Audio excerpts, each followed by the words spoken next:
மூன்றாம் உலகப் போருக்கு பின் உலக மக்கள் தொகை பாதியாய் குறைக்கப்பட்டிருக்கும்.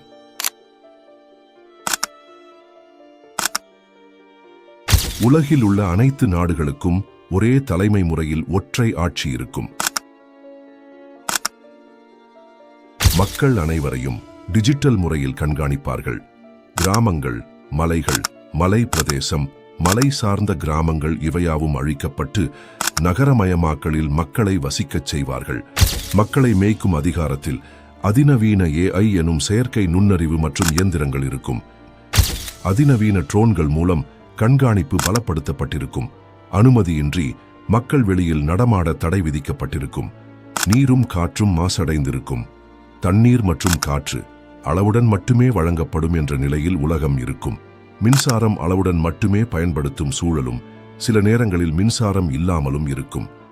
ஸ்மார்ட் போன்கள் பயன்படுத்த தடை விதிக்கப்பட்டிருக்கும்.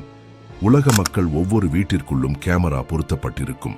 அதோடு வீட்டிற்கு வெளியே சாலைகள், தெருக்கள் என அனைத்து இடத்திலும் கேமரா மூலம் முழுவதுமாக சர்வைலன்ஸ் செய்யப்பட்டிருப்பார்கள். ஒரே அடையாள அட்டை, ஒரே வங்கி முறை, ஒரே வாகன முறை, ஒரே இணைய சேவை முறை மட்டுமே பயன்பாட்டில் இருக்கும். சினிமா, அரசியல், பொழுதுபோக்கு அம்சங்கள் என எதுவும் அந்த நாட்களில் இருக்காது. 2 வேளை உணவு முறையும் மனிதர்களிடம் தாங்கள் ஏன் இன்னும் வாழ்கிறோம் என்ற எண்ணமும் விரக்தியும் இருக்கும். நிச்சயமாக அந்நாளில் மனிதர்கள் புரட்சியின் பாதையில் ஒன்றிணைவார்கள். ஆனால் நிலைமை கைமீறி போயிருக்கும். 2025 என்பது தயார்படுத்தும் காலம். இன்னும் 6 ஆண்டுகள் மட்டுமே உள்ளன.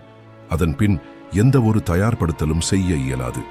எனவே தயாராகுங்கள்.